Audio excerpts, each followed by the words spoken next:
Era il 6 agosto del 2014, poche ore prima i miliziani dell'autoproclamato Stato islamico retto da Abu Bakr al-Baghdadi aveva superato gli sbarramenti difensivi dell'area di Bartella, 20 km ad est dalla città di Mosul.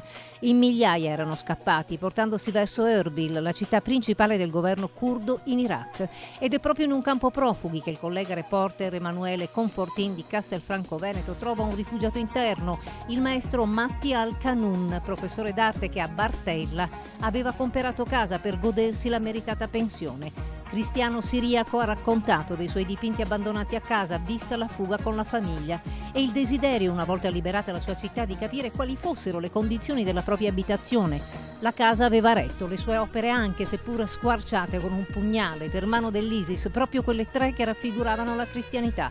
Al-Kanun le rivuole, vuole cercare di rattoppare quelle ferite inflitte all'Iraq e alle sue tele. Confortino organizza il recupero grazie anche al The International Center of Humanities and Social Change di Ca' Foscari, Venezia. Lui mi ha detto: io non sono un politico, non sono un militare, sono un artista. Il mio modo di manifestare la resilienza, la resistenza alla guerra, all'odio che colpisce l'Iraq da tanti anni è ricucendo questi squarci.